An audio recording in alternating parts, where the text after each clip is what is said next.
Deux Chroniques, chapitre 36. Le peuple du pays prit Joachaz, fils de Josias, et l'établit roi à la place de son père à Jérusalem. Joachaz avait 23 ans lorsqu'il devint roi, et il régna 3 mois à Jérusalem. Le roi d'Égypte le destitua à Jérusalem, et frappa le pays d'une contribution de 100 talents d'argent et d'1 talent d'or.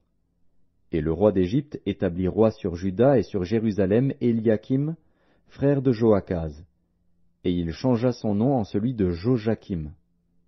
Néco prit son frère Joachaz et l'emmena en Égypte. Jojakim avait 25 ans lorsqu'il devint roi, et il régna 11 ans à Jérusalem. Nebuchadnezzar, roi de Babylone, monta contre lui, et le lia avec des chaînes d'airain pour le conduire à Babylone. Nebuchadnezzar emporta à Babylone des ustensiles de la maison de l'Éternel, et il les mit dans son palais à Babylone. Le reste des actions de Jojakim, les abominations qu'il commit, et ce qui se trouvait en lui, cela est écrit dans le livre des rois d'Israël et de Juda.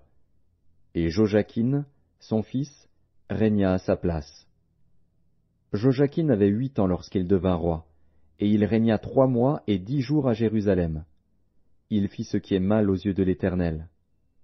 L'année suivante, le roi Nebuchadnezzar le fit emmener à Babylone avec les ustensiles précieux de la maison de l'Éternel. Et il établit roi sur Juda et sur Jérusalem Sédécias, frère de Jojakin. Sédécias avait 21 ans lorsqu'il devint roi, et il régna 11 ans à Jérusalem. Il fit ce qui est mal aux yeux de l'Éternel, son Dieu. Et il ne s'humilia point devant Jérémie, le prophète, qui lui parlait de la part de l'Éternel. Il se révolta même contre le roi Nebuchadnezzar, qu'il avait fait jurer par le nom de Dieu. Et il raidit son cou et endurcit son cœur, au point de ne pas retourner à l'Éternel, le Dieu d'Israël. Tous les chefs des sacrificateurs et le peuple multiplièrent aussi les transgressions selon toutes les abominations des nations.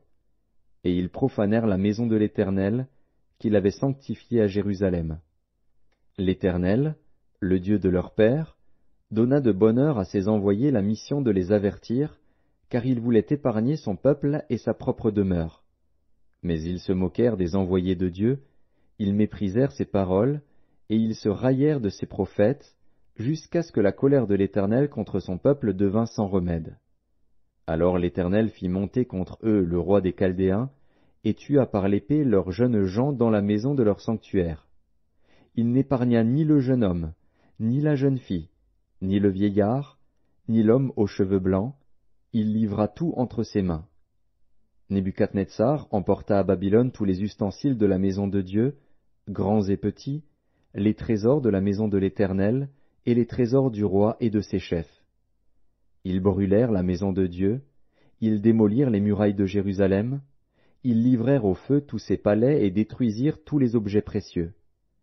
Nebuchadnezzar emmena captifs à Babylone ceux qui échappèrent à l'épée, et ils lui furent assujettis, à lui et à ses fils, jusqu'à la domination du royaume de Perse, afin que s'accomplît la parole de l'Éternel prononcée par la bouche de Jérémie.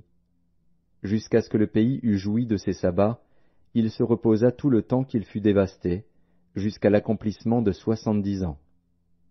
La première année de Cyrus, roi de Perse, afin que s'accomplît la parole de l'Éternel prononcée par la bouche de Jérémie, l'Éternel réveilla l'esprit de Cyrus, roi de Perse, qui fit faire de vive voix et par écrit cette publication dans tout son royaume. Ainsi parle Cyrus, roi de Perse.